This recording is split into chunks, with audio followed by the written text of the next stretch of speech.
கால்பந்து வரலாற்றில் football king என்று அழைக்கப்படும் ஒரு வீரர் உள்ளார். அவர் தான் பார்த்தீங்கன்னா பீலே சார். சரிங்களா? இந்த வீடியோவை கடைசி வரைக்கும் ஸ்கிப் பண்ணாம பாருங்க. நம்ம இந்த வீடியோவில் பீலே சாரை பற்றி தான் பேச போகிறோம். சரிங்களா? வாங்க ஃபுட்பால் கிங் பீலே சாரை பற்றி பார்க்கலாம். ஒரு ஏழை குடும்பத்தில் பிறந்த சிறுவன், ஒரு பழைய துணியை பந்து போல் கட்டி விளையாடிய சிறுவன், பின்னர் உலகமே வணங்கும் கால்பந்து மன்னராக மாறினாங்க. சரிங்களா? ஸோ இந்த வீடியோவில் நாம் பார்க்க போகிறோம் பீலே சாரோடைய வாழ்க்கை அற்புதமான பயணத்தை. வாங்க நம்ம பார்க்கலாம். சரிங்களா? சார் பார்த்தீங்கன்னா அக்டோபர் 23, 1940 அன்று வந்து பார்த்தீங்கன்னா ட்ரெஸ் கொராக்கோஸ் என்ற சிறிய நகரத்தில் பிறந்தார். அவரது முழு பேர் பார்த்தீங்கன்னா எட்சன் அராண்டஸ் டி நாசிமெண்டோ. சரிங்களா? அவரது குடும்பம் மிகவும் ஏழ்மை நிலையில் இருந்துச்சு. சரிங்களா? பீலே சாரோடைய தந்தை டான் டின்ஹோ ஒரு கால்பந்து வீரர். சரிங்களா? அவரது தந்தை தான் பீலே சாருக்கு கால்பந்து மீது ஒரு காதலை வந்து ஏற்படுத்தினாரு. சரிங்களா?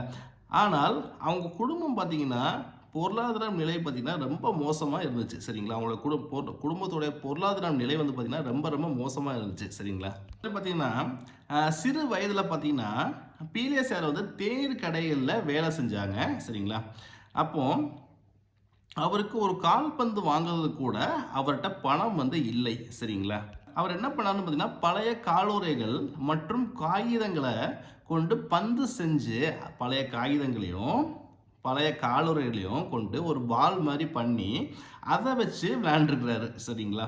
அந்த சிறிய விளையாட்டு தான் பின்னர் உலக வரலாற்றையே வந்து பார்த்தீங்கன்னா மாற்றிச்சு. சரிங்களா? சின்ன வயசுலேருந்தே ஒரு ட்ரீம் இருந்துச்சு. என்னன்னா பீலே சாருக்கு வந்து சிறு வயசுலேருந்தே ஒரு கனவு. என்ன கனவு கண்டுட்டு இருந்தார் அப்படின்னு பார்த்தீங்கன்னா, கனவு கண்டார்னு பார்த்தீங்கன்னா ஒரு நாள் உலகில் சிறந்த கால்பந்து வீரராக வரணும் அப்படிங்கிறது தான் அவருடைய ட்ரீம். சரிங்களா? அவர் வந்து பார்த்தீங்கன்னா அதுக்காக தினமும் பல மணி நேரம் பயிற்சி வந்து செஞ்சுட்டே இருந்தார். சரிங்களா? நம்ம ஒரு நல்ல ஃபுட்பால் பிளேயராக வரணும்னு சொல்லிட்டு பல மணி நேரம் வந்து பார்த்தீங்கன்னா அவர் வந்து கடுமையாக பயிற்சி செஞ்சார். சரிங்களா?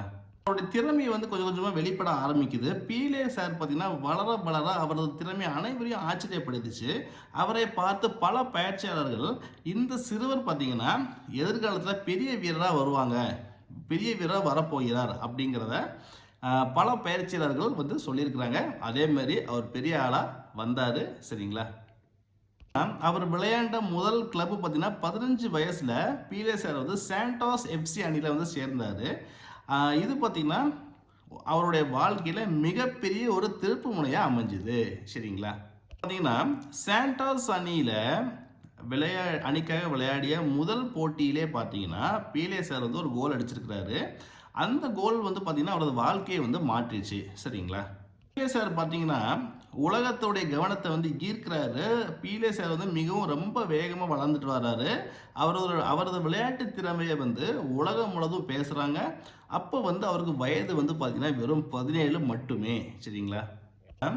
1958 நடைபெற்ற ஃபீஃபா வேர்ல்டு கப் போட்டியில் பீலே சார் வந்து விளையாண்டார்.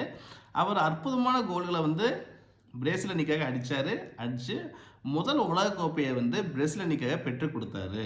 சரிங்களா? பெற்று தந்தார். சரிங்களா? அது பெரிய விஷயம். சரிங்களா? ஒரு 18 வயசில் ஒருத்தர் வந்து பார்த்தீங்கன்னா ஃபுட்பாலில் வந்து இந்த லெவலில் சாதிச்சு ஒரு வேர்ல்டு கப்பை வந்து அவரோட டீமுக்கு வந்து வாங்கி கொடுத்துருக்காருன்னா அப்போ அவர் எவ்வளோ பெரிய லெஜெண்டாக இருந்திருப்பார் அப்படிங்கிறது நம்மளால் புரிஞ்சிக்க முடியுது. அவர்லாம் பார்த்தீங்கன்னா ஆக்சுவலாக வந்து அவர்லாம் பார்த்தீங்கன்னா அவர்கிட்ட சொல்கிற ஒரு கால்பந்தின் அரசன் அப்படின்னு கூட சொல்லலாம். அவ்வளோ பெரிய ஆள் பீலே சாருங்கிறவர் பயங்கரமான ஃபுட்பால் பிளேயரு. சரிங்களா? அவரெல்லாம் வந்து வேற லெவல் பிளேயரு. சரிங்களா மக்களே?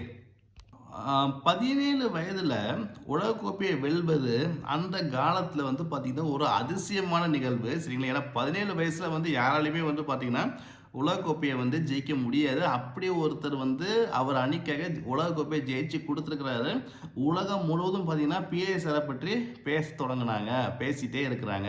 சரிங்களா? ஏன்னா எப்படி 17 வயசில் இப்படி ஒரு பெர்ஃபார்மன்ஸ் கொடுத்து எப்படி வந்து வேர்ல்டு கப் ஜெயிச்சு கொடுத்தாருங்கிறது அப்படி ஆச்சரியம் எல்லாத்துக்கும். சரிங்களா? 1962 உலகக்கோப்பை மீண்டும் நடக்குது. 1962 நடைபெற்ற ஃபீஃபா வேர்ல்டு கப் போட்டியிலும் பிரேசில் அணி உலக சாம்பியன் ஆனது. அப்போவும் பார்த்தீங்கன்னா 1958 ஜெயிச்சாங்க, 1962 ஜெயிச்சு திருப்பியும் பிரேசில் அணி பார்த்தீங்கன்னா உலக சாம்பியன் ஆகிறாங்க. பீலே சார் மீண்டும் உலக புகழை பெற்றாரு. சரிங்களா? ஏன்னா முதல்ல ஆல்ரெடி ஒரு தடவை ஜெயிச்சிட்டாங்க. So second time ஜெயிக்கிறாங்க. 1958 முதல் தடவை ஜெயிக்கிறாங்க, 1962 ரெண்டாவது தடவை ஜெயிக்கிறாங்க. சரிங்களா? அந்த காலத்தில் பலர் வந்து பார்த்தீங்கன்னா பீலே சார் தான் உலகின் சிறந்த கால்பந்து வீரர் அப்படின்னு கூறினாங்க. சரிங்களா? அவரது வேகமாக இருக்கட்டும், அவரது ட்ரிப்ளிங்காக இருக்கட்டும், அவரது கோலிக்கும் திறனாக இருக்கட்டும், அனைவரையும் வந்து ஆச்சரியப்படுத்துச்சு. எப்படி ஒருத்தர் இவ்வளவு வேகமாக விளையாடுறாரு, எப்படி ஒருத்தர் இவ்வளோ அருமையாக ட்ரிப்ளிங் பண்ணுறாரு, எப்படி ஒருத்தர் இவ்வளோ அருமையாக கோல் அடிக்கிறாரு அப்படிங்கிறது எல்லாருக்கும் ஆச்சரியத்தை ஏற்படுத்துச்சு. சரிங்களா? 1970 ஒரு உலகக்கோப்பை நடக்குது. அந்த 1970 நடைபெற்ற ஃபீஃபா வேர்ல்டு கப் போட்டியில் பார்த்தீங்கன்னா பீலே சாரோடைய வாழ்க்கையில் மிக முக்கியமான ஒரு வெற்றி. சரிங்களா? வெற்றி பெறாரு. இந்த போட்டியில் பார்த்தீங்கன்னா பிரேசில் வந்து அற்புதமாக விளையாடி உலகக்கோப்பையை வந்து ஜெயிச்சாங்க. சரிங்களா? ஜெயிச்சிட்டாங்க 1970. சரிங்களா? பீலே சார் பார்த்தீங்கன்னா தனது வாழ்க்கையில் 3 உலகக்கோப்பைகளை வந்து பார்த்தீங்கன்னா வென்றுட்டாரு. சரிங்களா? அவர் ஜெயிச்சது வந்து பார்த்தீங்கன்னா 3 வேர்ல்டு கப்பு அவர் லைஃப்பில் பிரேசில் டீமுக்காக ஜெயிச்சிட்டாரு. சரிங்களா? இது பார்த்தீங்கன்னா இன்று வரைக்கும், இன்றைய காலகட்டத்தில் வரைக்கும் யாராலும் எளிதில் சாதிக்க முடியாத சாதனை. இது வந்து பார்த்தீங்கன்னா இன்று வரை யாராலும் அவ்வளோ எளிதில் சாதிக்க முடியாத ஒரு சாதனையாக இப்போவும் இது இருந்துட்டு இருக்கு. சரிங்களா? பீலே சார் பார்த்தீங்கன்னா அமெரிக்காவில் உள்ள நியூயார்க் காஸ்மாஸ் அணிக்காக விளையாடினார். அங்கு கால்பந்தை மிகவும் பிரபலமாக்கினார்.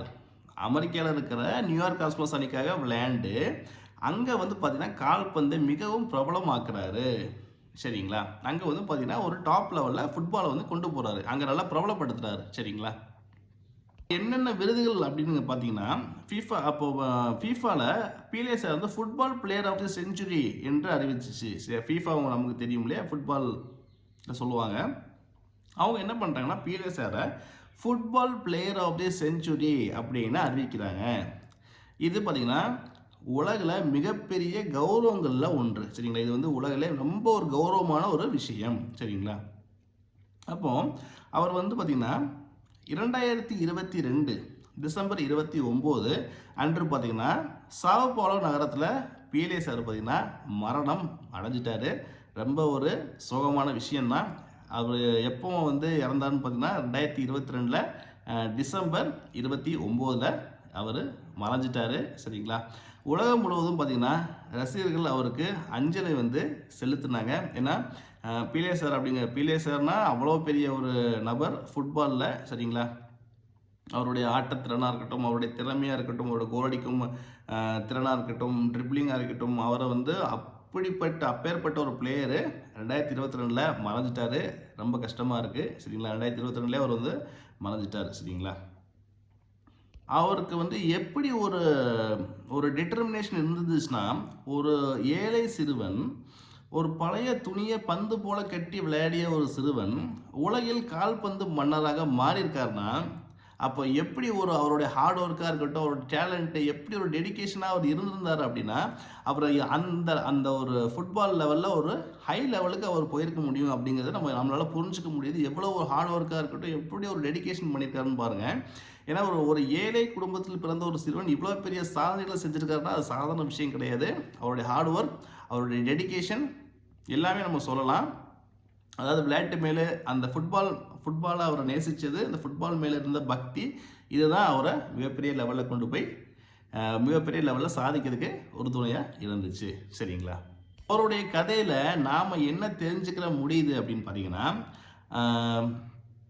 ஒரு சாதாரண ஏழை குடும்பத்தில் பிறந்த ஒரு சிறுவன் பார்த்தீங்கன்னா உலக கால்பந்து மன்னராக மாறியிருக்கிறாரு. அப்போது அவரது வாழ்க்கை வந்து நமக்கு என்ன பாடத்தை வந்து சொல்லுதுன்னு பார்த்தீங்கன்னா, கனவு காணுங்கள், உழையுங்கள், உலகம் உங்களை பாராட்டும்.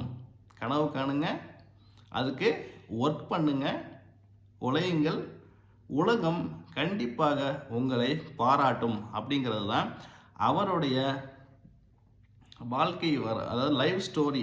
வாழ்க்கையில் நடந்த விஷயங்களை வச்சு நம்மளால் தெரிஞ்சுக்க முடியுது. பாருங்கள், எப்படி ஒரு டிட்டர்மினேஷன், எப்படி ஒரு ஹார்ட் ஒர்க், எவ்வளோ ஒரு ஒரு சேலஞ்சிங்கான ஒரு பர்சனாக இருந்தார்னா அவர் இவ்வளோ பெரிய ஒரு சக்ஸஸை வந்து அவர் வந்து அடைஞ்சிருப்பார்.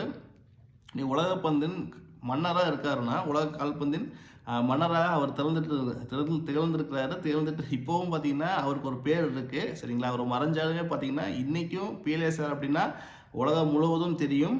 அப்படி ஒரு கிரேஸ் அவருக்கு இருக்குது அப்படின்னா அவருடைய டெடிகேஷன், அவருடைய ஹார்ட் ஒர்க், விளையாட்டில் அவருக்கு கவனம் செலுத்தி முழுமையாக அதில் ஜெயிச்சார். சரிங்களா, ஓகே மக்களே, நம்ம வந்து பார்த்தீங்கன்னா இந்த வீடியோட எண்டுக்கு வந்துட்டோம். எல்லோரும் லைக் பண்ணுங்கள். லைக் பண்ணிங்க அப்படின்னா அதுக்கு ஒரு மிகப்பெரிய மோட்டிவேஷனாக இருக்கும். எல்லோரும் ஷேர் பண்ணுங்கள், உங்கள் ஃபேமிலி, ஃப்ரெண்ட்ஸ், ரிலேட்டிவ்ஸ் எல்லாத்துக்கும் ஷேர் பண்ணுங்கள்.